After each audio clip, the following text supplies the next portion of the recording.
जय हिंद सभी दोस्तों, कैसे हो आप सभी लोग। उम्मीद करता हूँ सब बढ़िया होंगे। फ्रेंड्स, इस सेशन में हम लोग करने वाले हैं 22 अगस्त 2022 का और सेकंड शिफ्ट का पेपर। ठीक है, इसमें साइंस के हम सारे क्वेश्चन करने वाले हैं। टोटल 25 क्वेश्चन साइंस के आते हैं ग्रुप डी में, आप सभी लोगों को पता ही होगा।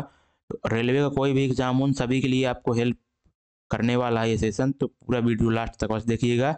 चलिए बिना किसी देरी के फर्स्ट क्वेश्चन की तरफ डायरेक्टली बढ़ते हैं और फुल डिटेल दोस्तों एनालिसिस कराएंगे क्वेश्चन का। ठीक है, ऐसा नहीं कि हम सीधे क्वेश्चन करें, उसका आंसर दें और निकाल लें। ठीक है, उसका जो आसपास जितने भी क्वेश्चन बनेंगे एनसीईआरटी से, वो हम पूरा कराने वाले हैं। ठीक है, तो फर्स्ट क्वेश्चन की तरफ बढ़ेंगे फ्रेंड्स। फर्स्ट क्वेश्चन फ्रेंड्स बोला जा रहा है कि बड़े बांधों के निर्माण से उत्पन्न होने वाली समस्याओं के प्रभाव की आलोचना निम्न में से किस आधार पर नहीं की गई है। ठीक है, यानी कि जब दोस्तों गवर्नमेंट क्या करती है कि बड़े बांधों का निर्माण करती है, तो उसमें क्या होता है, आपकी कई सारी समस्याएं जन्म लेती हैं। ठीक है, जैसे बड़ी समस्याएं, उनमें से उनकी उन समस्याओं की आलोचना कि किस आधार पर नहीं की गई है। ठीक है, यानी कि आलोचना यहाँ पे जो समस्याएं पैदा हो रही हैं, उनके आधार पर कौन सी आलोचना नहीं की जाती है। ठीक है, तो पहला तो दोस्तों सामाजिक का समस्या उत्पन्न होती है, आप सभी को पता होगा। पर्यावरणीय समस्या भी उत्पन्न होती है, आपकी आर्थिक समस्या भी उत्पन्न होती है। ठीक है, एनसीईआरटी का जो पुरानी एनसीईआरटी थी, ओल्ड एनसीईआरटी थी फ्रेंड्स आपकी, उसमें आपका एक अध्याय था 16वां। ठीक है, 16वां अध्याय, जिसी के अंतर्गत ये क्वेश्चन पूछा गया है। और उसमें बताया गया था उसमें कि आपका जब बांध निर्माण करते हैं तो तीन तरह की समस्याएं उत्पन्न होती हैं, सामाजिक होती है, पर्यावरणिक होती है और आर्थिक समस्या उत्पन्न होती है। अब आप बोलेंगे कि सर सामाजिक, इसमें सामाजिक कैसे, अगर बांध निर्माण हो रहा है तो सभी की भलाई के लिए होगा, इसमें सामाजिक समस्या कैसे उत्पन्न हो जाती है। तो सामाजिक समस्या दोस्तों इसलिए उत्पन्न होती है क्योंकि इसमें जो होता है बहुत बड़ी संख्या में। ठीक है, सामाजिक समस्या कैसे उत्पन्न होती है, बहुत बड़ी, जहाँ पे बांध बनाना है वहाँ पे रहने वाले बहुत सारे किसान होंगे, आदिवासी क्षेत्र होगा।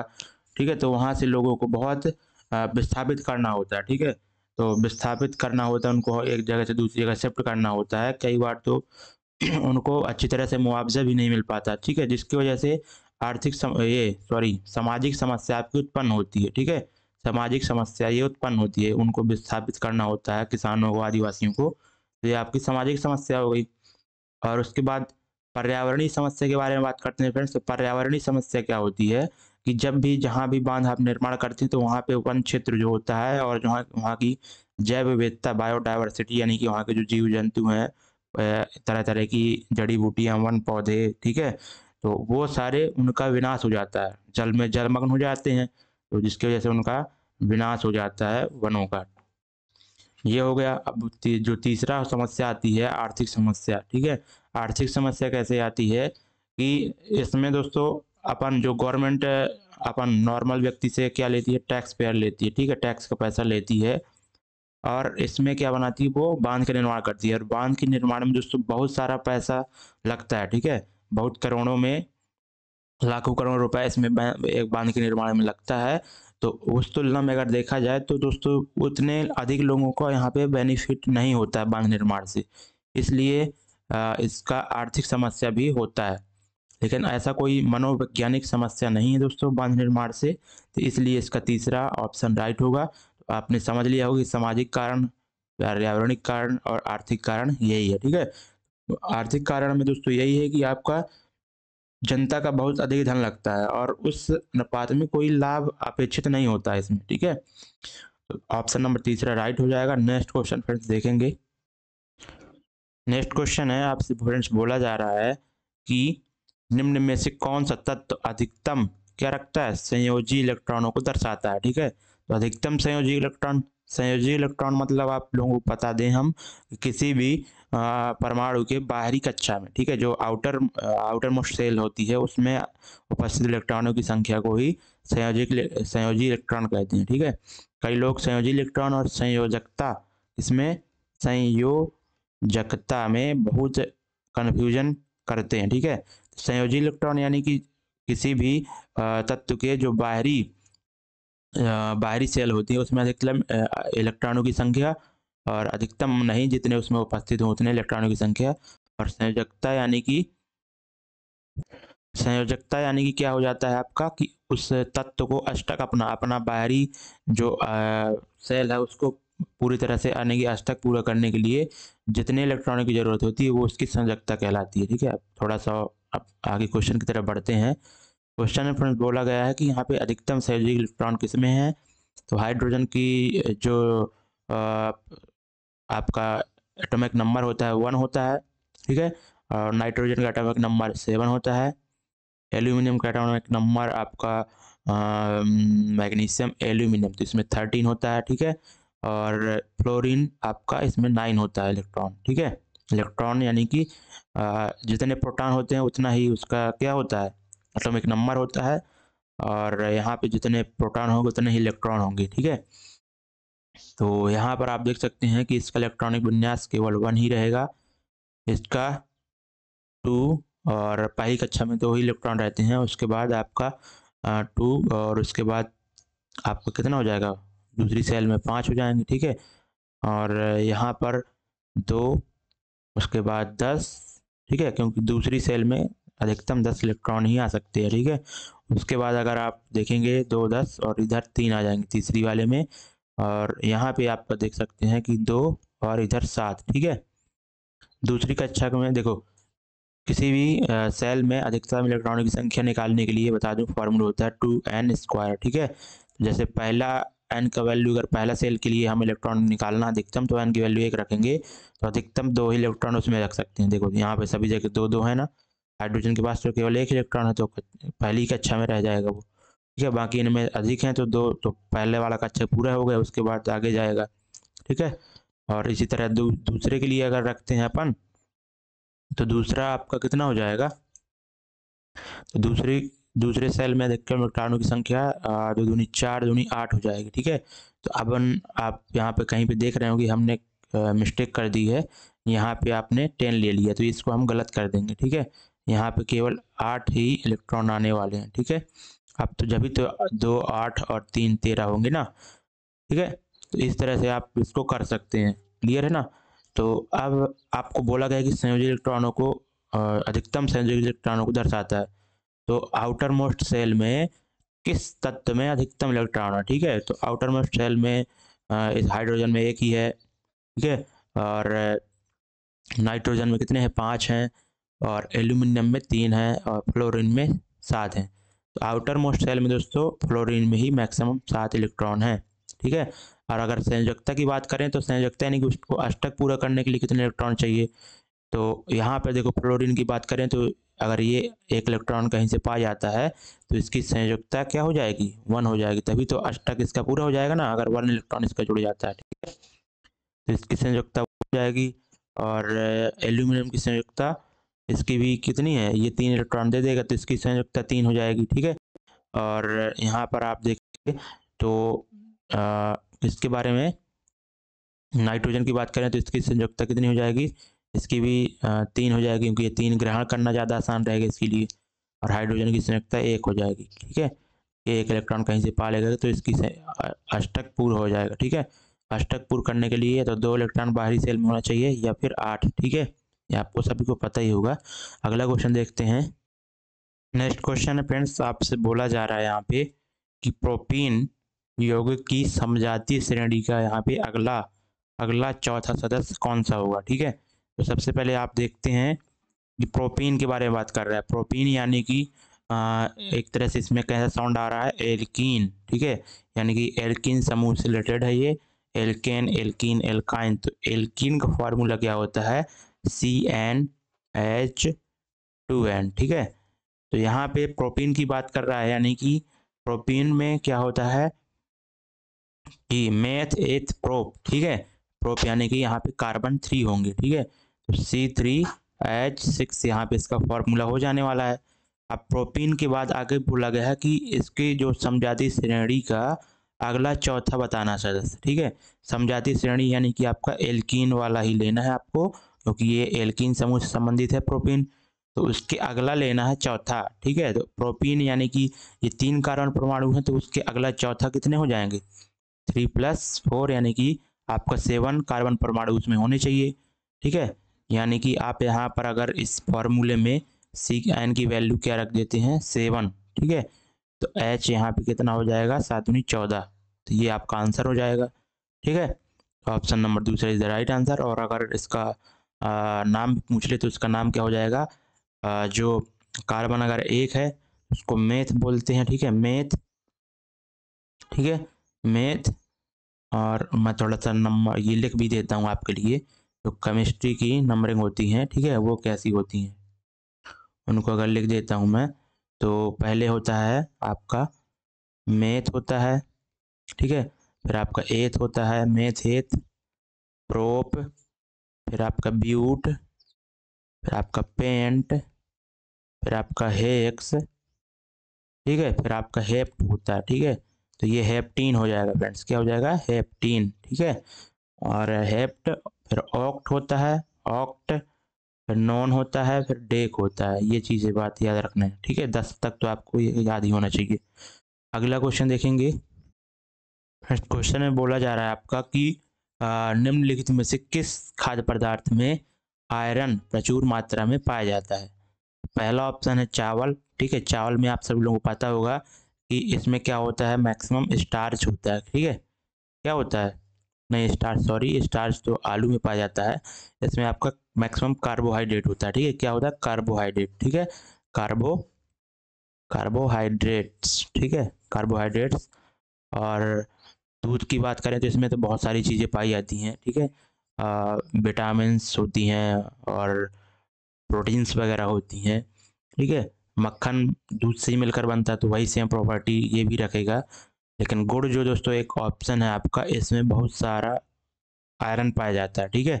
आयरन के और सारे स्रोत हैं, जैसे आपका हरे पत्तेदार सब्जियां होंगी, जैसे पालक, ठीक है, पालक हो गया आपका, जैसे एप्पल भी हो गया, एप्पल, इसमें बहुत सारा आपका आयरन होता है, ठीक है। तो ये आप चीज़ ध्यान रखना। और कई लोगों को पता नहीं होगा, मैं बता दूं कि जो मिर्च होती है ना फ्रेंड्स, तो मिर्च में विटामिन सी पाई जाती है, ठीक है, मैक्सिमम विटामिन सी पाई जाती है। और सी के और सारे स्रोत है, जैसे आंवला हो गया आपका, ठीक है, आंवला हो गया। और जैसे गुआवा की बात कर ले, अमरूद की बात कर ले, तो इसमें भी दोस्तों अमरूद में भी जो क्या पाया जाता है, विटामिन सी पाया जाता है, ठीक है।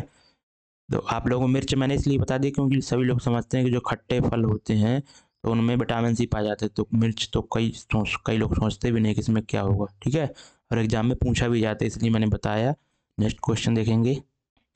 नेक्स्ट क्वेश्चन फ्रेंड्स यहाँ पे है, बोला जा रहा है कि रमेश एक बल्ब का फिलामेंट, ठीक है, क्या कर रहा है, बल्ब का फिलामेंट बनाने के लिए एक पदार्थ का क्या करता है, चयन करता है।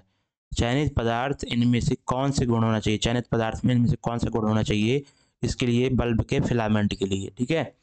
तो पहला है यहाँ पे निम्न गलनांक, ये तो सारा गलत हो जाएगा, ठीक है, क्योंकि अगर किसी भी बल्ब का जो फिलामेंट है वो अगर निम्न गलनांक का होगा तो इसमें टेम्परेचर दोस्तों बहुत ज़्यादा हो जाता है, तो वहाँ पे आसानी से गल जाएगा, तो बल्ब फ्यूज ना हो जाएगा हमारा, ठीक है। उसके बाद है उच्च तापमानों पर चमकने की क्षमता, ठीक है, तो ये आपका राइट हो जाएगा, क्योंकि टंगस्टन एक दोस्तों बल्ब के फिलामेंट के लिए टंगस्टन मेटल यूज करते हैं, टंगस्टन, ठीक है।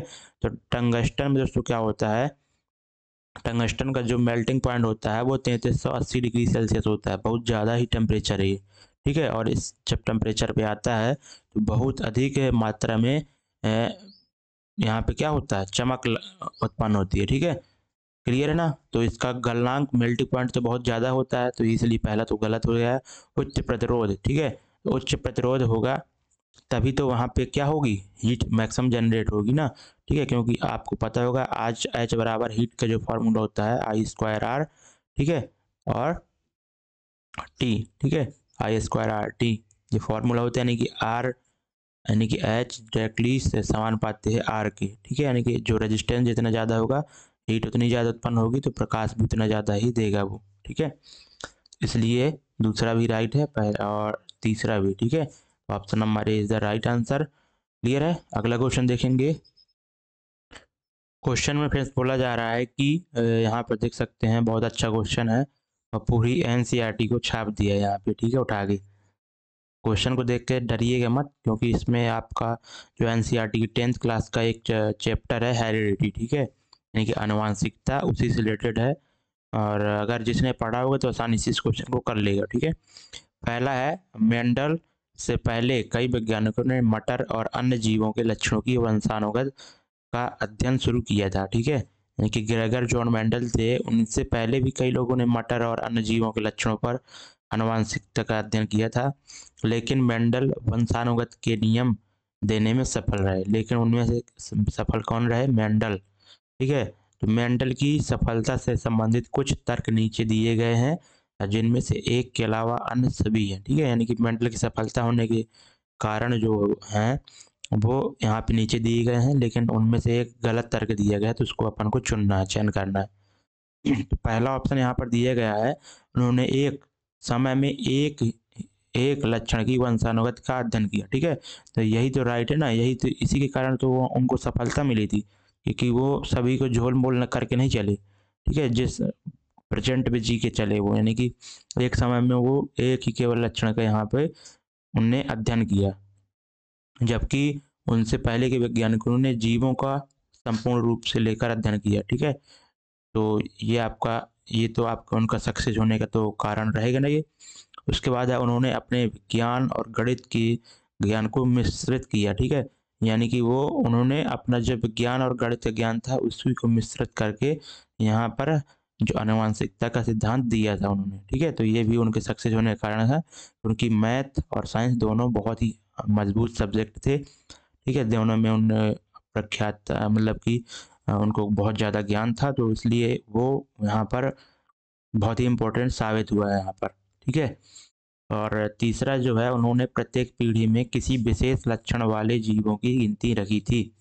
यानी कि प्रत्येक पीढ़ी में अगर कोई भी विशेष लक्षण वाले कोई भी जीव यहाँ पे दिखते हैं तो उनकी वो गिनती रखी उन्होंने। ठीक है, तभी उनका ये आनुवंशिकता का सिद्धांत दे पाए वो।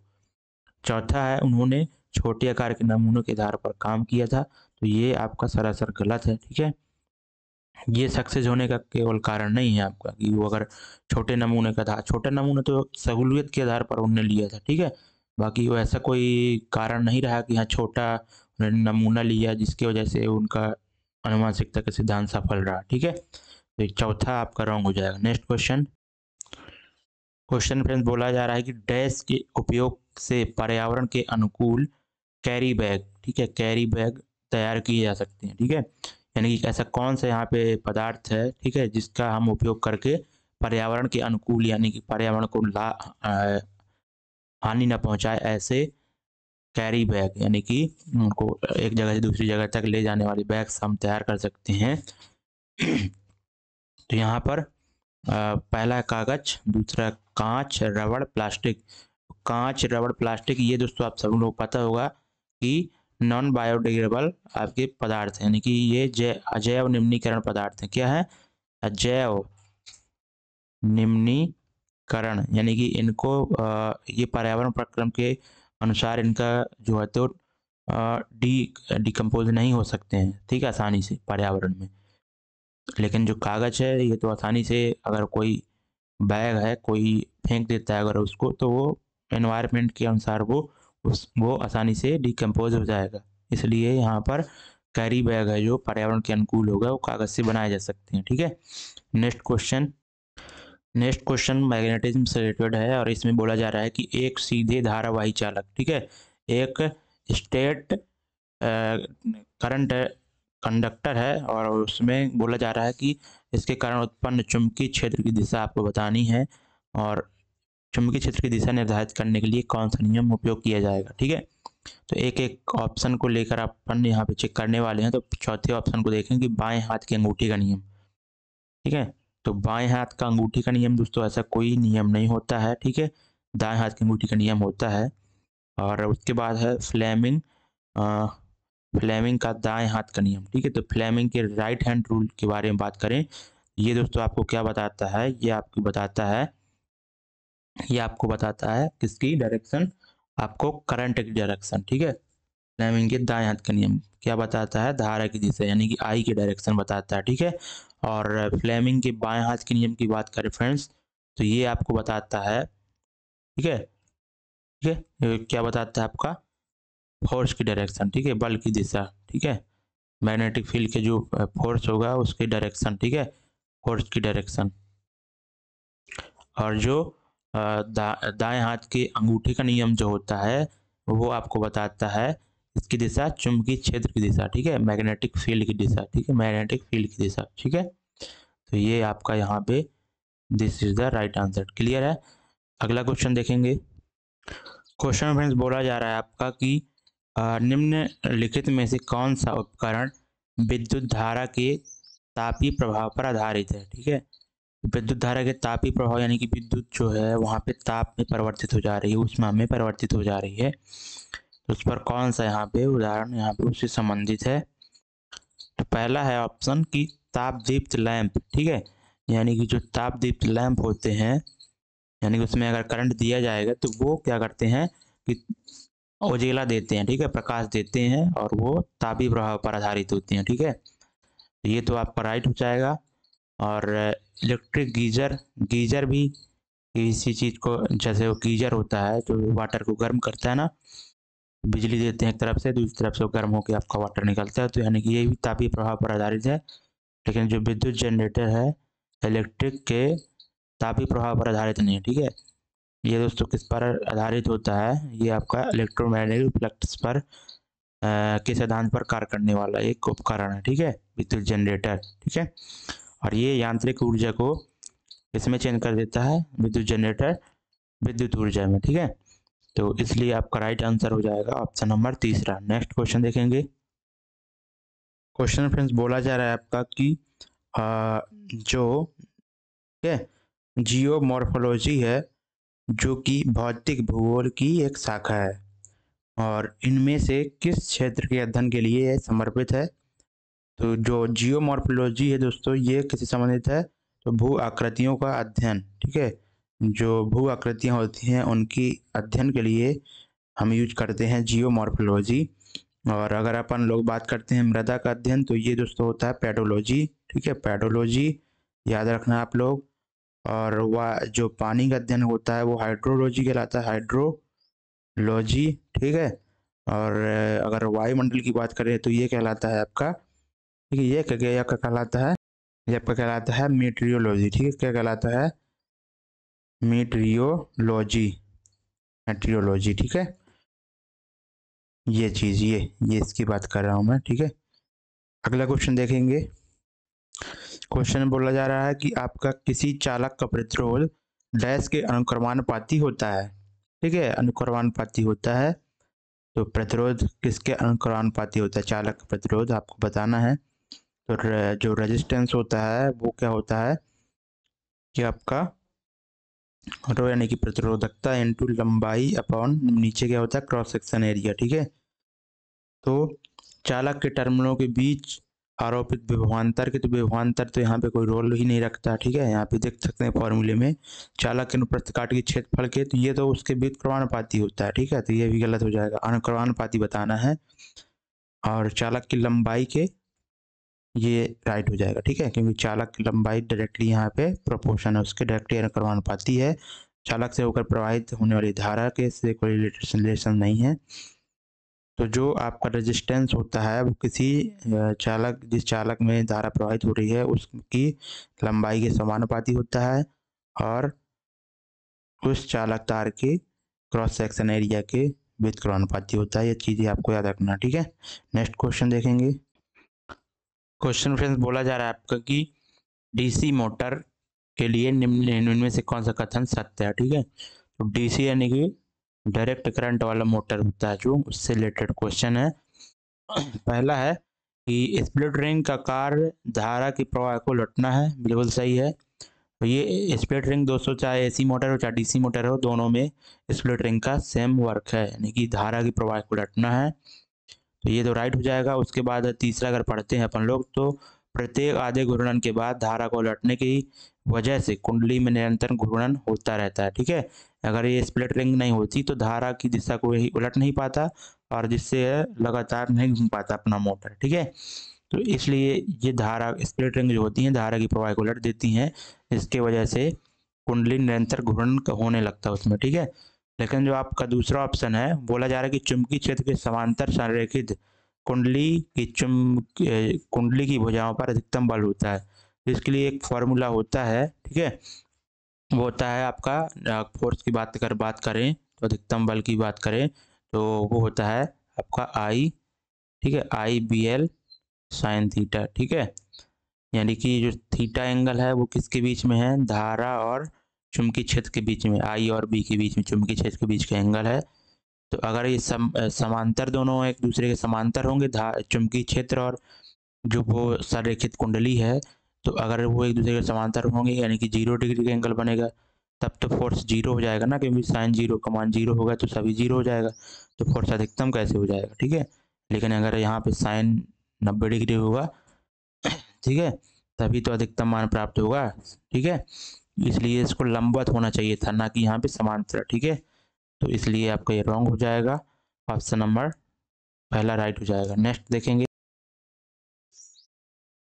क्वेश्चन है, बोला जा रहा है कि यदि एक त्रिभुजाकार कांच के प्रिज्म के माध्यम से अपवर्तित होने वाली प्रकाश किरण, ठीक है, के लिए यहाँ पे विचलन कोण डैश के बीच का कोण होगा, ठीक है। तो विचलन कोण के बारे में आपको बता रहे हैं कि त्रिभुजाकार सबसे पहले प्रिज्म ले लेना है आपको, तो ट्रायंगुलर शेप का आपको क्या लेना है, एक प्रिज्म लेना है, ठीक है।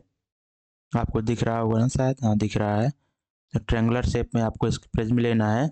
उसके बाद आप तो यहाँ पे जा रहा है, देखो कि देखो यहाँ पे विचलन कोण क्या होगा, ठीक है। तो विचलन कोण के बारे में अगर फ्रेंड्स बात करते हैं तो सिंपल आप इसको आपतित किरण सबसे पहले एक ड्रॉ कर दीजिए। तो एक मान लेते हैं, ये मान लेते हैं आपकी क्या है, एक आपतित किरण ऐसे प्रिज्म में आई, ठीक है, क्लियर है।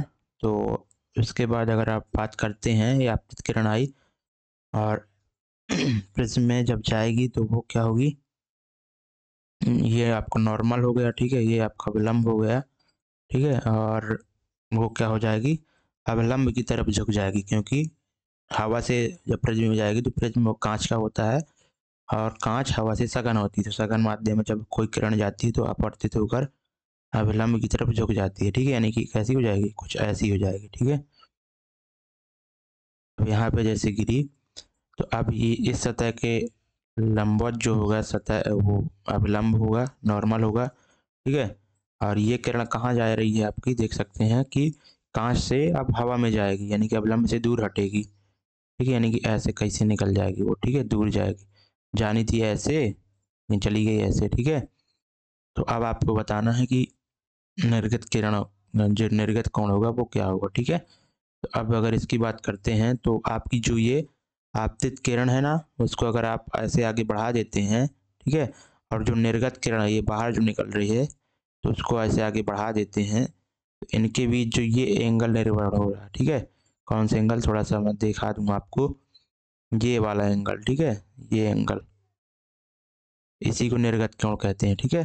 तो आपतित किरण और निर्गत किरण के बीच में जो आपका कोण बनता है वही आपका निर्गत कोण कहलाता है, ठीक है। नेक्स्ट क्वेश्चन देखेंगे। नेक्स्ट क्वेश्चन है, आपसे बोला जा रहा है फ्रेंड्स कि चित्र में प्रदर्शित किए गए अनुसार यहाँ पर जब प्रकाश की किरण AB एक उत्तल दर्पण पर आपतित होती है तो उसका परावर्तन कोण आपको बताना है, ठीक है।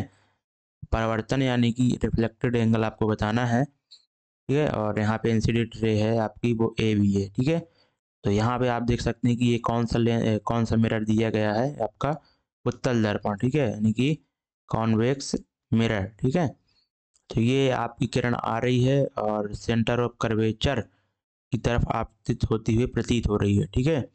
तो जब भी दोस्तों कोई किरण सेंटर ऑफ कर्वेचर से यहाँ पे सेंटर ऑफ कर्वेचर से आपतित हो रही हो या फिर सेंटर ऑफ कर्वेचर की तरफ आपतित होती प्रतीत हो रही हो, वो दोस्तों बिना किसी एंगल में मुड़े हुए डायरेक्टली उसी पाथ पे वापस पुनः मुड़ जाती है, ठीक है। यानी कि जैसे यहाँ पे आई AB किरण और ये सेंटर ऑफ कर्वेचर की तरफ यहाँ पे दिख रही है ना, यहाँ से आती हुई प्रतीत हो रही है यहाँ पे, ठीक है। तो डायरेक्टली ये बिना किसी रिफ्लेक्शन एंगल बनाए आप डायरेक्टली इसी मार्ग पे मुड़ जाएगी। तो यहाँ पे जो एंगल फ्रेंड्स बनेगा वो फ्रेंड्स आपका परावर्तन कोण भी 0 रहेगा, ठीक है। इसलिए इसका राइट आंसर 0 हो जाएगा। नेक्स्ट क्वेश्चन देखेंगे। क्वेश्चन है और इसमें बोला जा रहा है आपका कि कार्बन C4+ आयन बनाने में असमर्थ क्यों होता है। तो आपने कभी कार्बन में आयन इस तरह नहीं लिखा हुआ देखा होगा, ठीक है। तो क्योंकि असमर्थ होता है। क्यों होता है ऐसा करने में, असमर्थ क्यों होता है C4+ आयन बनाने में असमर्थ क्यों होता है कार्बन? तो पहला है कि क्योंकि इसमें चतुस्संयोजकता होती है। तो चतुस्संयोजकता होती है इसलिए नहीं ये बना पाता, ये तो नहीं आंसर हो सकता, ठीक है। तो उसके बाद अगर देखते हैं तीसरा, क्योंकि यह आसानी से इलेक्ट्रॉन ग्रहण करता है। इलेक्ट्रॉन ग्रहण कहाँ करता है दोस्तों, ये तो गलत ही है वैसे, ठीक है। कार्बन ना इलेक्ट्रॉन ग्रहण करता है ना ही किसी को देता है, ये केवल क्या कर देता है, साझेदारी करता है इलेक्ट्रॉन की, ठीक है। कार्बन का जो एटॉमिक नंबर होता है वो होता है 6, तो इलेक्ट्रॉनिक विन्यास जो हो जाएगा 2 और 4, यानी कि लास्ट कक्षा में 4 इलेक्ट्रॉन है, उसको 8 इलेक्ट्रॉन बनाने के स्टेप पूरा करने के लिए या तो 4 इलेक्ट्रॉन किसी को दे दे या तो 4 इलेक्ट्रॉन किसी से ग्रहण कर ले, ठीक है। लेकिन यहाँ पे होता क्या है फ्रेंड्स कि ये 4 इलेक्ट्रॉन और ग्रहण करना, 4 इलेक्ट्रॉन को देना, इसमें बहुत ज़्यादा एनर्जी की आवश्यकता होगी, ठीक है। इसलिए किसी को इलेक्ट्रॉन दे के या फिर लेके ये ना अष्टक पूरा नहीं करता, ये इलेक्ट्रॉन की साझेदारी कर लेता है, ठीक है। तो इसलिए आपका यहाँ राइट हो जाएगा। ये असमर्थ क्यों होता है कार्बन 4+ आयन बनाने में, क्योंकि इसके निर्माण के लिए अधिक मात्रा में ऊर्जा की आवश्यकता होगी फ्रेंड्स, ठीक है ना। आपका दूसरा इसलिए राइट हो जाएगा। नेक्स्ट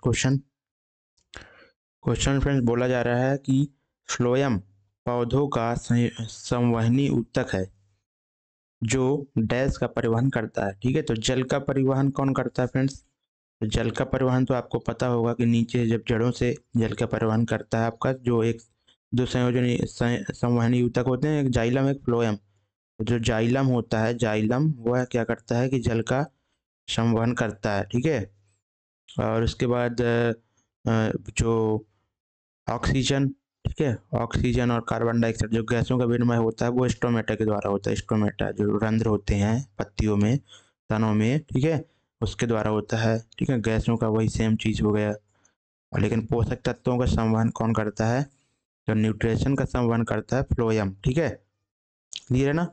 इसलिए आपका पहला ऑप्शन राइट हो जाएगा। फ्लोएम किससे का जो है तो परिवहन करता है आपका पोषक तत्वों का, ठीक है। यानी कि जो प्रकाश संश्लेषण के माध्यम से जो फूड बनेगा उस फूड को प्रत्येक पौधे के प्रत्येक अंग तक लेकर कौन जाता है? फ्लोएम। नेक्स्ट, कुछ खाद्य पदार्थों को जल्दी पकाने के लिए यहाँ पर हम डैश का उपयोग करते हैं, ठीक है। तो अमोनियम क्लोराइड, ब्लीचिंग पाउडर, ठीक है। तो ब्लीचिंग पाउडर का तो यूज आप जल के शुद्धिकरण में करते हैं, ठीक है, वाटर प्योरिफिकेशन में। और सोडियम क्लोराइड, नमक दोस्तों, ठीक है, नमक आप में नमक डालते हैं खाना बनाने में, ठीक है, स्वाद के लिए वो तो होता है, ठीक है। लेकिन जो बेकिंग पाउडर होता है ना, अगर इसका उपयोग करते हैं तो आपका खाना जल्दी पक जाएगा, ठीक है। बेकिंग पाउडर यानी कि सोडियम बाइकार्बोनेट NaHCO3 इसका फॉर्मूला होता है, ठीक है। अगला क्वेश्चन देखेंगे। क्वेश्चन है और इसमें है कि 5D क्षमता वाले एक उत्तल लेंस को -3D क्षमता वाले एक अवतल लेंस से जोड़ दिया जाता है। तो इस संयोजन में आपको बताना कि फोकस दूरी क्या होगी। तो सबसे पहले अपन को क्या पता होना चाहिए कि इस संयोजन की जो क्षमता होगी वो क्या होगी डायोप्टर में, ठीक है। फिर अगर हम फोकस लेंथ निकालना चाहते हैं तो फोकस लेंथ बराबर क्या होता है, डायोप्टर का उल्टा हो जाता है, ठीक है। तो हमें सबसे पहले क्या पता होना चाहिए, डायोप्टर कितना हो जाएगा संयोजन के बाद। तो जो नेट क्षमता हो जाएगी वो क्या हो जाएगी आपकी, नेट क्षमता आपकी P नेट इक्वल टू, ठीक है, P1 + P2, ठीक है। और कुछ नहीं, माइनस में D × P1 P2 भी हो जाता है, ठीक है। लेकिन यहाँ पे D क्या है, 0 है, क्योंकि दोनों लेंसों को चिपका के साथ में जोड़कर रखा जाता है।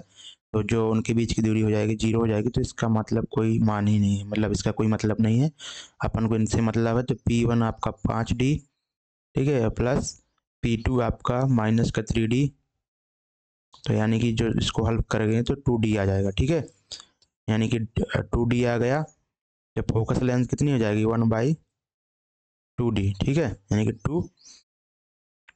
1/2 का मतलब क्या हो जाएगा, 0.5 मीटर, ठीक है।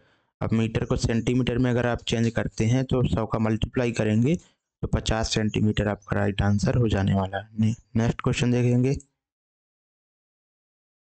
स्लाइडेन और स्वान द्वारा दिया गया कोश का सिद्धांत जो है निम्नलिखित में से किन जीवों पर लागू नहीं होता। तो पहला है ऑप्शन जंतुओं पर, कवकों पर, शैवालों पर, विषाणुओं पर। ठीक है, तो इसका राइट आंसर विषाणुओं पर। वायरस एक तरह से अपवाद ही होते हैं प्रकृति में, क्योंकि ये जब शरीर के किसी भी जीव के शरीर के बाहर होते हैं तो ये एक तरह से निर्जीव होते हैं, लेकिन जैसे ही शरीर में प्रवेश करते हैं तो ये जीवित हो जाते हैं। ठीक है, तो यही जो है स्लाइड एंड स्वान की थ्योरी का यहाँ पर ये पालन नहीं करते हैं। ठीक है, नेक्स्ट क्वेश्चन है, आपसे बोला जा रहा है कि निम्न अवक्रिया डैश का उदाहरण है। ठीक है, यानी कि कौन सी अपक्रिया है, या तो अक्षेपण है, उदासीनीकरण अपक्रिया है, संयोजन अपक्रिया है कि अपघटन अपक्रिया है।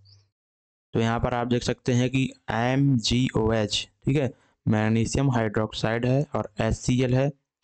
ठीक है, तो यहाँ पे मैग्नीशियम क्लोराइड और जल बन रहा है। ठीक है, यानी कि ये आपका एक तरह से साल्ट बन रहा है, मैग्नीशियम क्लोराइड साल्ट है और ये आपका जल है। ठीक है, तो अब यहाँ पर देख सकते हैं कि MgOH आपका क्या, OH समूह क्षार से रिलेटेड होता है, तो ये एक आपका क्षार है। और HCl सब लोग जानते होंगे कि अम्ल। तो अम्ल और क्षार की रिएक्शन क्या कहलाती है, उदासीनी रिएक्शन। ठीक है, उदासीनीकरण अपक्रिया। ठीक है, तो अगला क्वेश्चन देखेंगे। बोला जा रहा है कि दिए गए गोली दर्पण की वक्रता त्रिज्या यहाँ पे -20 सेंटीमीटर है, तो दर्पण की फोकस दूरी क्या होगी। ठीक है, तो इसके लिए तो सभी लोगों को पता ही होगा, ये तो आसान क्वेश्चन है कि जो वक्रता त्रिज्या होती है, ठीक है, जो वक्रता त्रिज्या होती है फ्रेंड्स, वो क्या होती है, फोकस दूरी की क्या होती है, दुगनी होती है। ठीक है, तो वक्रता त्रिज्या आपको -20 दिया गया है और आपको फोकस दूरी आपको बताना है।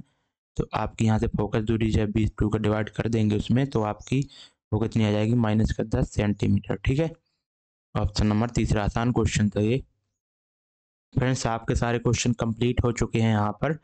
तो दोस्तों अगर वीडियो अच्छा लगा हो तो चैनल को, मतलब इस वीडियो को लाइक कर दें और चैनल को भी सब्सक्राइब कर लें। ठीक है, तो थैंक यू सो मच, मिलेंगे नेक्स्ट क्लास में। जय हिंद।